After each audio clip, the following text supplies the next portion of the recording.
do sucesso do outro Agora, nas mídias sociais. Fala só, tem gente que mente sem parar e não para de mentir até hoje. Falava Tem água. 991127633.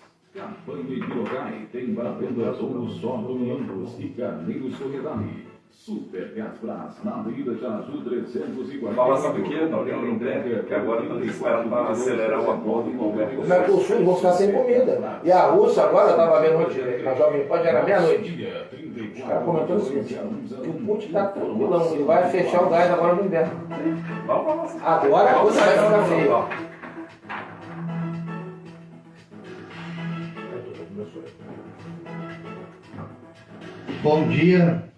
Bom dia, amigos da Rádio Alegrete. Bom dia, ouvintes do Crônica de Alegrete. Estamos começando mais um programa da família conservadora. Estamos aqui graças aos nossos patrocinadores, que já falaram os nomes aí no início. Mais uma semana tensa que se inicia.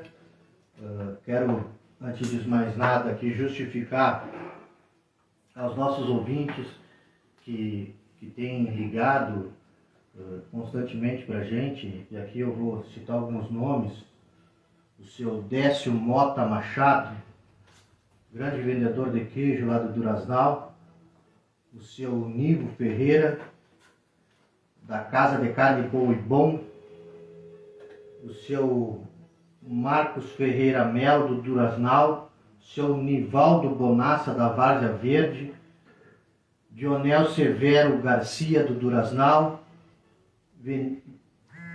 Venilvo Severo Garcia, do Pai Passo, o seu Raul Aurélio, o seu Itamar Bonassa, da Favila, e o meu Cirdes Gonçalves, o conhecido como Guido. Queria carinhosamente agradecer a esses ouvintes que estão sempre nos acompanhando e justificar. Talvez muitos estejam estranhando as nossas pautas mais brandas, mas em função de orientações que recebemos da direção da rádio, do jurídico da rádio, a gente está impossibilitado de citar nomes de candidatos e fazer qualquer comentário que possa parecer depreciativo ou enaltecer algum candidato. Então, por isso que a gente tem tido muito cuidado aqui nas nossas falas, mas em consideração a todos esses ouvintes assíduos que comunicam, que participam, que nos cobram na rua, que nos telefonam, a gente optou por manter o programa para que a gente não perca esse vínculo tão salutar que nós temos. Queria dizer que hoje nós estamos no Face do Crônicas de Alegrete. Eu acho que o Alexandre de Moraes nos liberou. Semana passada nós estávamos impedidos de publicar e agora já retornaram. Então, por isso que talvez quem esteja procurando na minha página não deve estar encontrando. Nós já estamos ao vivo pelo Crônicas de Alegrete. Mandar um abraço também para a Silene, que está lá no nosso QG. Um abraço, Silene. Bom dia, meus companheiros de bancada, Alexandre Machado, Coronel Castro, Hélio Alves da rádio, todos os ouvintes da Rádio Alegrete, Rádio Tchê, Alegrete 590, uma satisfação mais um sábado aqui, a gente está para tentar trazer aos nossos ouvintes uma espécie de um resumo, né, Castro, de tudo que aconteceu na semana. E um abraço para o Valtério, que está lá no Capivari, para a Alessandra Rios, que está no Equador nos ouvindo, e todos os ouvintes que, de uma forma ou de outra, simpatizam com a causa da direita, com a pauta conservadora. Importante, né, Caio? Olha só, Ronaldo, manda um abraço você por Lisboa Prates da Costa. Ah, sim. Que é um camarada que te admira muito. Um abração, Lisboa. É um admirador seu. Aqui, ó, o telefone do Dr. Machado está filmando, mas está tocando também. Excelente. Isso é bom. Então é isso aí, Lisboa. Continue com a gente. É importante. Esses dias eu estava... Ele é o pai da Liane. Sim. Ele gosta muito de você. Esse abraço para a Liane. A gente conversa com os nossos companheiros de ideal, digamos assim, né? É importante importante que cada um de nós seja uma voz a ecoar aí os nossos ideais em prol da família, em prol da liberdade. Que Deus continue nos dando esse norte para continuar firme aí nessa batalha aí contra certas ideologias totalitárias, certas ideologias que não deram certo em lugar nenhum do mundo, né? E a gente quer o melhor para o nosso país, para os nossos descendentes, para o futuro da nossa nação. E aí, prezado Alexandre Machado, a gente sei que a gente tem uma limitação, como já foi falado, pela lei eleitoral, o período que a gente está passando, né? A gente não pode comentar muitas pautas que gostaríamos de trazer, mas vamos falar então, acho que de alguma coisa mais genérica, e acho que entra a semana, passa a semana e parece um disco arranhado, a gente volta a falar do STF, mais especificamente Alexandre de Moraes. Essa semana aí causou rebuliço, que até a velha imprensa, como Folha de São Paulo, Estadão, agora parece que acordaram, né? E viram que a coisa foi longe demais, após essa ação do ministro Alexandre de Moraes, do STF, perseguindo empresários a partir de conversas do WhatsApp. Então, é o que está... os dois assuntos, acho que estão mais na mídia essa semana, esse aí do Alexandre de Moraes, e o outro é do sucesso, mas esse a gente não pode comentar, né? Do sucesso, mais uma vez, nas redes sociais. O sucesso parece um popstar, um certo candidato aí. Mas o que a gente pode falar, prezado Castro, a respeito do Alexandre de Moraes? Porque inclusive eu ouvi uma entrevista, um vídeo do Luciano Hang, que faz parte desse grupo. O velho da van, né? Sim, o velho da van. Ele falou uma coisa que é por verdade, saiu uma conversa que vazou, mas era um grupo privado de WhatsApp. Agora você vê o STF interferindo na liberdade de expressão e comunicação das pessoas, ele invadindo grupos privados do WhatsApp para ter acesso a conversas e usar aquilo como material de acusação, como libelo acusatório, tentando acusar esse grupo de empresários de conspiração, golpe, essas fantasias da cabeça dele. Na verdade, quem sabe que isso tudo é um sistema que se uniu, se voltando contra o governo. Isso aí, vamos deixar isso bem claro, que é isso que acontece. Mas só que já passou de todos os limites. Mas agora, eu imagino que a briga vai ser boa, porque os advogados desse grupo devem ser deve ser excelentes advogados, né? Escritórios de advocacia que vão assumir a defesa desses empresários. Ninguém fez contato comigo ainda. Pois é, o Alexandre está esperando aqui uma ligação. O Luciano Hang é bilionário, esses caras devem ter os melhores advogados do Brasil. Vamos ver como é que vai ser essa briga agora. Isso vai ter que ir para plenário no STF. Mas a gente sabe que mesmo no plenário, né, Ronaldo? Não tem funcionado muito. Não tem, porque a grande maioria dos ministros hoje do STF foram indicados na era lulopetista, né? Então é por isso que há esse corporativismo entre eles. Eles se entendem, falam a mesma língua. Mas eu acho que o fato mais importante, mais relevante dessa história agora, desse fato que aconteceu essa semana, que os desmandos, tudo que o STF, ministros do STF faziam ao arrepio da lei, da própria Constituição, passava em branco. A imprensa não se manifestava, estava tudo certo, então prenderam deputados no exercício do mandato, o Roberto Jefferson também foi preso, foi fechado um canal do YouTube, do Terça Livre. Alan dos Santos teve praticamente se exilar nos Estados Unidos e para a imprensa estava tudo certo, estava tudo bem. Só que é aquela história, eles viram que a coisa perdeu o limite, e agora, inclusive, essa própria imprensa que fechava os olhos para isso, vê que isso pode se voltar contra ela. E agora resolveram se manifestar. Mas o povo está despertando, viu, Ronaldo? Como assim? A imprensa... O povo está vendo, por exemplo, esta semana começaram os debates, né? Não vamos falar aqui de detalhes, mas o que a gente vê é mentira descarada, né? Certas pessoas mentindo de forma descarada, e o povo já não é mais otário. Desculpe o termo. O povo não é mais otário, o povo está vendo. Eu acho que a internet inaugurou um fenômeno interessante. Deu voz aos imbecis. Ela deu voz aos imbecis. Deu voz aos imbecis, e o principal, antigamente, a gente era prisioneiro da TV. Você tinha aquele canal ali, um ou dois, e eles... Era verdade oficial.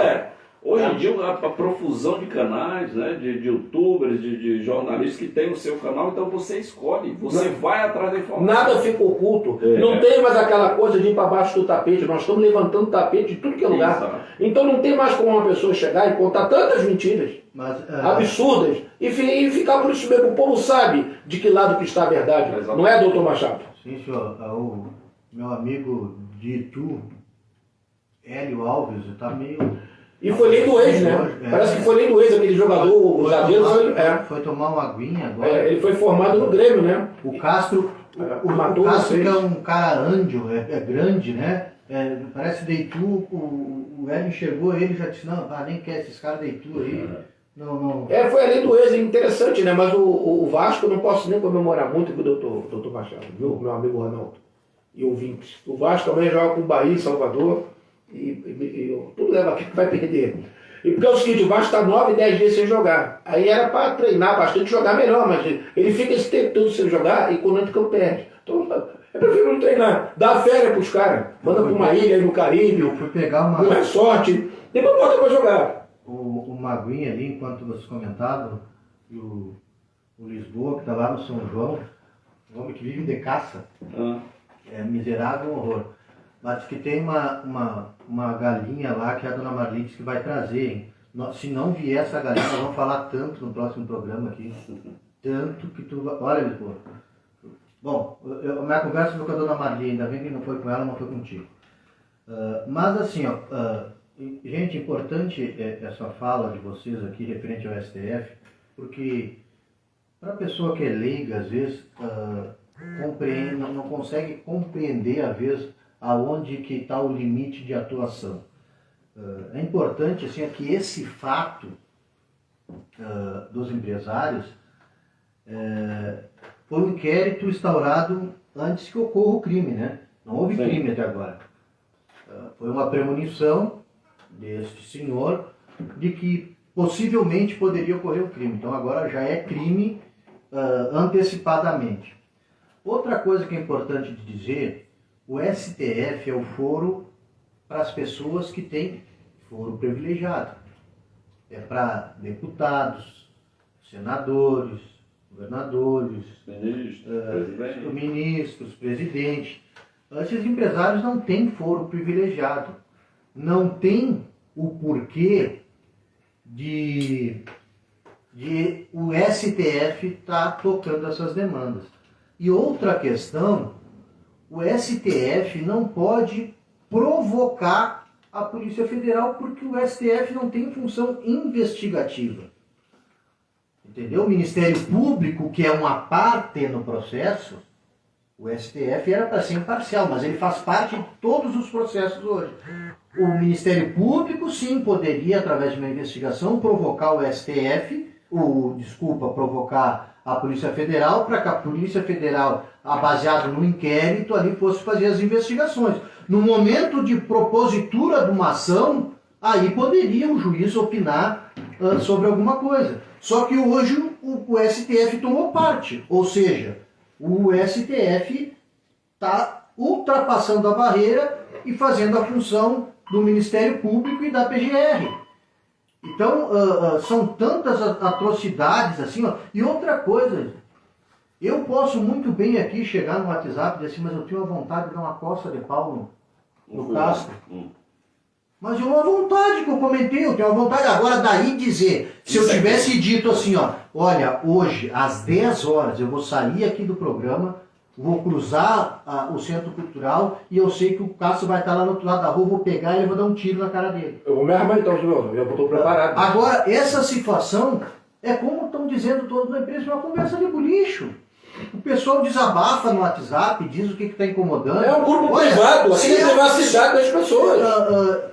Não existe nada que justifique tu invadir a seara privada, tu aprender o celular de um empresário que tem inúmeras lojas, que gera emprego. Eu me lembro que um amigo, nós também comentando no grupo do WhatsApp, o Leandro Sobrosi, meu grande amigo, aqui um abraço para ele e para a família, o pessoal no grupo comentou assim, poxa vida, né, esse Luciano Hang sendo tratado como um bandido. E ele comentou com muita propriedade, não, ele foi tratado como pessoa de bem, porque bandido tem mais cuidado, tem mais cautela, tem mais proteção do Estado hoje do que uma pessoa de bem. Mas tem uma questão aí, Alexandre, que realmente preocupa. O Luciano Hang, ele tem um partido bem definido, um lado que todo mundo sabe, muito claro, de quem é que ele defende no espectro político, e ele tem muitos seguidores. São milhões, juntando todas as plataformas aí, né? Então, foi tudo, e automaticamente, quando o Alexandre de Moraes fez essa ação, né, que não tinha prova, parece que ele promoveu essa ação, essas buscas aí de celular, etc., para achar alguma coisa, para incriminar, ou seja, não tem prova de fato. Mas, além disso, qual foi o efeito imediato? Derrubou a comunicação desses empresários, que têm um expressivo número de seguidores, derrubou todas as plataformas de comunicação. E aí se pergunta, aonde é que isso vai parar? Será que isso vai parar, por exemplo, como aconteceu lá nos Estados Unidos, que derrubaram o Twitter, se eu não me engano, do presidente Trump, durante o exercício do seu mandato? Então, antes das eleições lá nos Estados Unidos, aconteceu algo parecido. Só que então derrubaram as contas dele, ele perdeu a possibilidade de se comunicar com seus eleitores, né? Então se teme que essa escalada aí de arbitrariedades ao arrepio da Constituição possa atingir todos os demais apoiadores de um determinado candidato. É uma ação intimidatória, né? É para intimidar, na verdade é para intimidar. Agora, o que eu falei para o Alexandre, eu não sou operador do direito, mas o direito é uma coisa lógica, né? Eu acho que a lei ela obedece a um critério lógico. O que eu vejo hoje, qualquer ação que for de direito impetrada contra essas decisões do STF não vão dar em nada, porque quem vai julgar é o próprio STF. Então fica complicado. Esse pessoal judicializa no último grau, né, doutor? Eles vão no último grau para judicializar as questões. Quer dizer, o sujeito que acusa, julga, é uma coisa impressionante, né? A matéria do STF é uma matéria constitucional. O que tem que se entender é isso. Eles são guardiões da Constituição. Essas outras questões, por exemplo, esse fato dos empresários, quem tinha que estar agindo ou fazendo alguma coisa seria o Ministério Público e a Polícia Estadual. Não há nada de envolvimento de crime federal aí, alguma coisa que pudesse justificar até uma questão interessante, porque acaba sendo assim, para eles é até prejudicial, porque eles perdem como é que eu vou dizer, eles pedem, para tentar falar a linguagem mais popular, eles pedem 1 grau de recurso, 2 graus de recurso, porque eles podiam estar no juiz de primeiro grau, para o juiz de segundo grau, e depois, caso houvesse uma discussão de uma matéria constitucional, chegar ao STF. Aí eles já estão lá em cima, eles estão tendo foro privilegiado. E importante, gente, papel investigativo compete a uma parte do processo. Ou seja, o Ministério Público, a Polícia Federal. Do que a gente viu agora recentemente, a grande jogada do STF para liberar candidaturas aí, o que eles fizeram? Eles declararam a parcialidade, certo, do então juiz Sérgio Moro, porque ele conversou com o Ministério Público. Agora eu pergunto para vocês, imagina se o Sérgio Moro fizesse as vezes do Ministério Público. Porque é isso que está acontecendo. O ministro Alexandre de Moraes, ele está fazendo o papel do Ministério Público, ele está acusando, ele está investigando, depois ele vai julgar. Olha, a Polícia Federal não era nem para aceitar o pedido, porque ordens absurdas e ilegais não se cumpre, porque sob pena de tu ter que responder por isso. Entendeu? Então, chegou a uma situação tão esdrúxula que não há mais justificativa. A insegurança jurídica paira no Brasil de uma forma assustadora, porque não se vê saída. Gente, agora mesmo, vou citar o nome porque ele não é candidato aqui no Rio Grande do Sul, e também não tem como nenhum dos nossos ouvintes votar nele, Daniel Silveira. Daniel Silveira, além de tudo que aconteceu com ele, que foi preso, agora eles conseguiram fazer, e isso tinha que ter repercussão para todos aqueles que estão recebendo a Bolsa Ditadura, que foi criada pelo ministro Márcio Tomás Bastos. Ele foi anistiado e continua sendo condenado.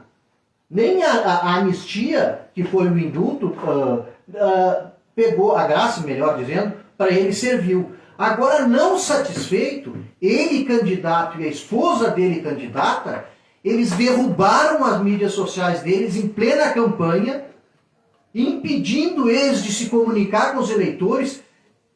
E escutem, e uma pessoa que não é investigada, que é a esposa dele, teve suas contas bancárias bloqueadas. Olha aonde nós estamos chegando. A gente está começando a se sentir numa Nicarágua. Não, engraçado, Em Cuba, em Venezuela, onde não existe lei. Lá manda quem pode e obedece quem precisa. Quem tem mais força. E sempre, isso é importante dizer, que sempre prejudicando a direita. Agora, o que acontece? Quem é que é contra o uso de arma? É a direita? Não, a direita defende o uso de arma. Agora, no dia das eleições, está proibido portar arma. Será que ninguém entende que para te ter um porte de arma, tu passa por exame psicotécnico, tu tem que ter uma ficha ilibada, tu não pode ter nenhuma risquinho de passagem pela polícia. Aí agora pronto, agora a pessoa de bem que tem legalmente um porte de arma não pode ser armado de eleição porque ele é considerado como se fosse um bandido. Proíbe os bandidos de usar arma no dia da eleição. Quero ver. Pra gente poder ir votar. Quero ver. Agora, quem tem porte de arma e se chega a ser assassinado por um bandido, quem é que vai responder? Quem é que impediu dele andar com porte de arma no dia?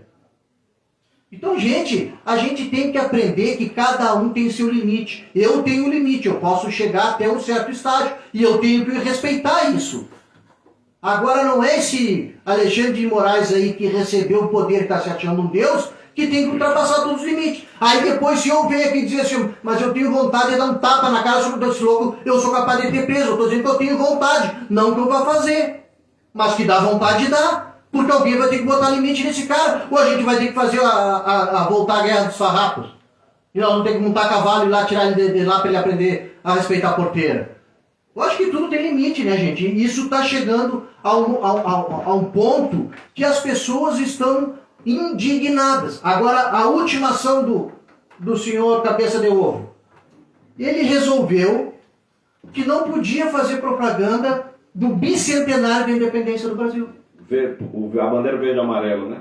Segundo ele, essa bandeira representa um certo candidato, né? É um absurdo. Mas não, sabe o que está acontecendo isso? Não, mas só para concluir.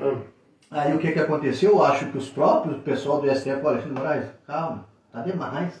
Calma, ele voltou atrás.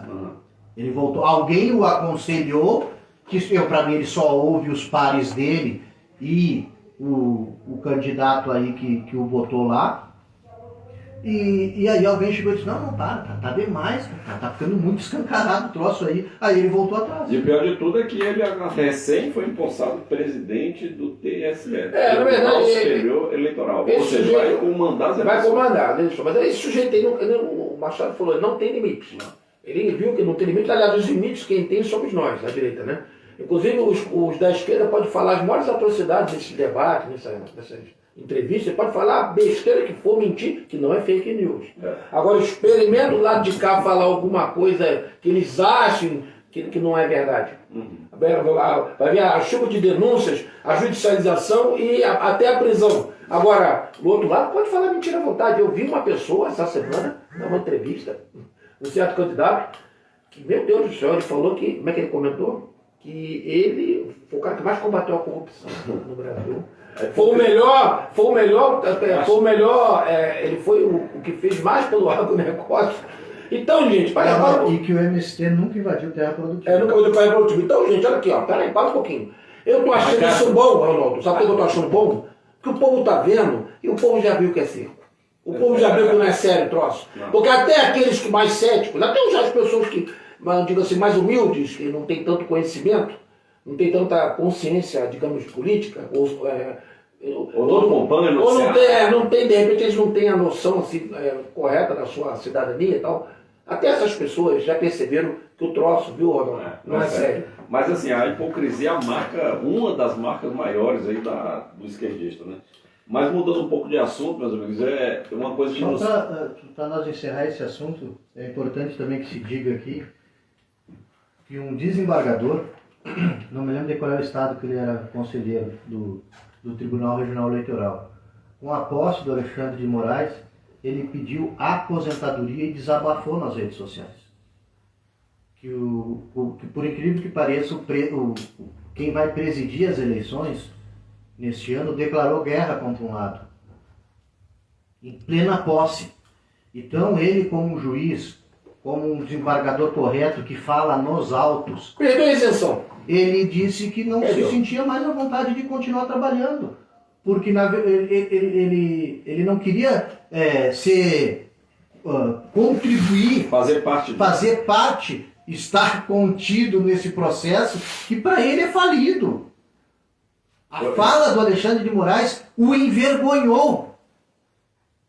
Repercutiu muito isso aí na mídia, né? E agora um outro desembargador entrou no Conselho Nacional de Justiça pedindo impedimento do Alexandre de Moraes. Ou seja, os próprios pares que normalmente são mais contidos, não gostam de falar muito, de aparecer na mídia, porque entendem que o juiz tem que ser mais reservado mesmo, para até não dar um pouco cometer nenhuma gafe de adiantar algum julgamento, alguma questão. Todos têm todo esse cuidado. Eles se acharam agora que está execrado, está difícil de ser juiz. E outra, eles entendem que está difícil, inclusive, de fazer que o respeitem como juiz diante de tanta atrocidade que esse cidadão aí, Alexandre de Moraes, tem feito. Eu queria falar um pouquinho, Ronaldo, eu vou passar a palavra para o Ronaldo também, vou falar um pouquinho do contexto internacional. A guerra da Ucrânia completou 6 meses, né? Quem achava que ia ser uma blitzkrieg, uma guerra relâmpago, né? ela realmente, isso está bem claro, que hoje eles estão eles chamam de guerra de atrito, né? Que as tropas não conseguem avançar uma sobre o território da outra, e a Ucrânia muito menos, porque está numa posição defensiva, mas a guerra vai entrar num momento, agora está tendo uma trégua, mas ela vai entrar num momento agora de muito bombardeio, de muito confronto, mas ficou bem claro que a Rússia não conseguiu avançar mais e tomar o litoral, fechar, né, o cerco do litoral, por causa dessa guerra de procuração, né? A União Europeia e os Estados Unidos estão equipando a Ucrânia com o que tem de melhor em termos de artefatos de artilharia, drones, caças, enfim, munições especiais. Então a Ucrânia está conseguindo resistir. Mas o que o Putin vai fazer agora? O Putin ele fechou um pouco o gás, que é para a Alemanha, para a Europa, só que ele vai esperar chegar o inverno. Aí a coisa vai complicar, porque ele vai fechar o gás da Europa, porque ele quer pressionar as nações da União Europeia a pararem de dar ajuda à Ucrânia, ajuda militar para a Ucrânia e logística, suprimento.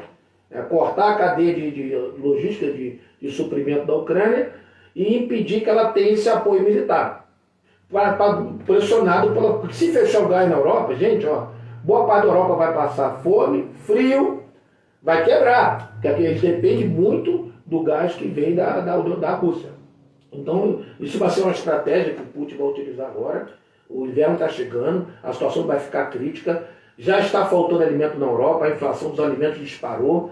Eles querem acelerar esse acordo aí com o Mercosul, porque o Brasil está muito bem, obrigado, o Brasil tem deflação, está produzindo horrores, as safras são recordes, o Brasil com superávit, o Brasil está no caminho certo. E o mundo vai precisar do Brasil. E agora, e também existe essa usina de Zaporizhia, né? Zaporizhia, que é a maior usina nuclear da Europa, a terceira maior do mundo, que ela está inclusive desligada, que eles estão com medo dos bombardeios, estão chegando muito perto da usina, inclusive eles querem criar uma área desmilitarizada em torno da usina para evitar que ela sofra um bombardeio. Caso ela for bombardeada, o desastre pode ter proporções muito maiores do que Chernobyl, que também fica na Ucrânia. Sim. Lá em 86, quem se lembra, né? Então poderia trazer, ia ser um desastre de proporções inimagináveis para a Europa se essa usina fosse explodir, essa usina nuclear. E essa situação do Putin vai esticar tanto essa corda quando fechar esse gás, Ronaldo, que eu tenho medo até disso evoluir para uma guerra nuclear. Existe esse risco, porque a corda agora, meu amigo, ela vai esticar. Mas aí, Castro, parece um xadrez em 4 dedos. É interessante como a realidade se impõe. Eu estava analisando, ou melhor, ouvindo algumas análises, né, dias atrás. Até um dia desses, a Europa criticava, tinha gente, ativistas ambientais, que iam nos supermercados lá, na Holanda, na França, enfim, e colocavam um adesivo na carne, senhor. Ativista, eles entravam no mercado e colocavam um adesivo assim: não compre esta carne vem promove o desmatamento da Amazônia, algo assim, né? E detalhe, a gente sabe que a carne que vai para a Europa é praticamente produzida no centro-sul do país, São Paulo, Mato Grosso do Sul e aqui no sul, né? Ou seja, não tem nada a ver com a Amazônia. Enfim, pura militância ambiental, mas ok, e eles combatem ferrenho contra o Brasil. Lá fora, a pauta principalmente ambiental, isso é bancado por organismos internacionais que eram contra o agro brasileiro. Nova ordem. Vamos falar assim. Nova ordem. Os algoritmos vão derrubar rapidinho o nosso vídeo. Enfim, mas haviam organismos interessados em quebrar o agro brasileiro. Beleza. E aí o que acontece? Entra uma variável que ninguém contava: a guerra na Ucrânia. E agora a Europa, como você bem falou, começa a transição aí, enquanto aqui no Brasil, no hemisfério sul, melhor dizendo, a gente vai chegar o verão, lá o contrário, vai chegar o inverno. Com frio, né? Você imagina a matriz energética da Europa, boa parte depende do gás russo, e sem esse gás, como é que vai ser? E o Brasil, muita gente aqui criticou o governo por ter ido lá negociar a vinda de fertilizantes com a Rússia. E é esse fertilizante, graças a esse fertilizante russo que continua vindo para cá, que está mantendo a produção agropecuária brasileira, agrícola principalmente, né? Graças a esse fertilizante. E o Brasil, cada vez mais, tende a ser um grande produtor de alimentos, né? A preocupação, acho que com a nossa soberania, aí entra a questão de defesa e da nossa autonomia, é que muita terra está sendo comprada por outros países aí, certos países asiáticos, né? E esses mesmos países estão tomando conta das concessões de ferrovia, de portos, de rodovias, enfim. A gente não pode virar um fazendão de um país estrangeiro. Mas o fato é que o mundo inteiro depende, e aí tem uma outra questão também. Apesar de toda essa pressão internacional que demanda os nossos alimentos, né, Castro e Alexandre, por incrível que pareça, graças à competente atuação dessa equipe técnica da economia, encabeçada aí pelo Paulo Guedes, os alimentos estão baixando. E aí, aquilo que parecia ser uma pedra no calcanhar aí do atual governo, porque, né, quem não está muito inteirado da situação jogava na conta do atual governo. Não é um contexto mundial, essa questão da inflação, né, dos alimentos. E está baixando, né? O ICMS, inclusive o ICMS permitiu a redução do preço da energia elétrica. Você, meu ouvinte, minha ouvinte, vamos dar uma olhadinha na conta de luz, ver como é que baixou. Isso é a diminuição do ICMS. E agora baixou com os combustíveis, logicamente. Só que essa questão, viu, doutor Machado, do IPI, da redução do IPI, parece estar no STF, né? Tá. Ela só queria falar um pouquinho a respeito disso, para o pessoal, para esclarecer o nosso ouvinte. Na verdade, foram várias questões de isenções de vários produtos, inclusive da linha branca, que o governo, inúmeros produtos que o governo optou por um momento de crise, né? Reduzir o IPI, mas o STF, como sempre, entende que isso aí é uma situação eleitoral, ou seja, toda aquela situação de crise vendida, em que a gente deve continuar com o uso de máscara, que agora tem todas as questões pandêmicas até então não havia terminado, aí no momento que se toma uma decisão para conter essa crise, né, mecanismos para conter a crise, para não deixar que a economia acabe sofrendo algum colapso, para também não prejudicar as pessoas mais carentes nesse momento de crise, eles resolveram politizar, assim como fizeram durante a pandemia da Covid, essa questão também de redução de impostos. Só que é importante que até então, nos últimos, 30 anos, não havia mesmo sem crise, nenhum trabalho em cima de redução de impostos, pelo contrário, só se criava cada vez mais impostos. Eu queria aqui também a gente mandar um abraço para toda a equipe da Santa Casa de Caridade, né? No fim, os debates acalorados era para começar dando esse cumprimento, mas a gente acaba ouvindo a semana inteira tanta coisa. Gente, você tem que comentar isso, tem que comentar aquilo. E aí a gente acaba... Eu esqueci de mandar um abraço para o seu Melo, para o Roberto, para toda a equipe da Santa Casa, os médicos, pela passagem dos 150 anos. Eu estive presente no evento ali, onde o governador esteve fazendo algumas entregas ao hospital, que tem feito um trabalho belíssimo, nosso único hospital, né, da cidade, porque o hospital militar acaba atendendo só aos militares. Então, eu deixar aqui nosso reconhecimento pelo todo esse trabalho, por esse cuidado que sempre tiveram conosco, e dizer que esse programa está sempre à disposição do nosso hospital para contribuir aí com a comunicação que hoje está tão ameaçada, né, nesse nosso país. Também, né, Castro, dizer que a novela da passagem para os alunos do Instituto Federal Farroupilha não terminou. Parece que se conversa algo nas reuniões e depois se emite decretos contrários àquilo que foi acordado. Eu acho que precisa haver uma certa comunicação uníssona dentro do governo, porque o que me parece é que às vezes o prefeito diz uma coisa e os secretários resolvem tomar medidas diferentes. E falar em diferentes é a forma como está sendo tratado os alunos servidores do IFAR e moradores do Passo Novo, que infelizmente são tratados de uma outra forma, né? Criou-se uma linha especial para o Passo Novo para que eles paguem mais caro.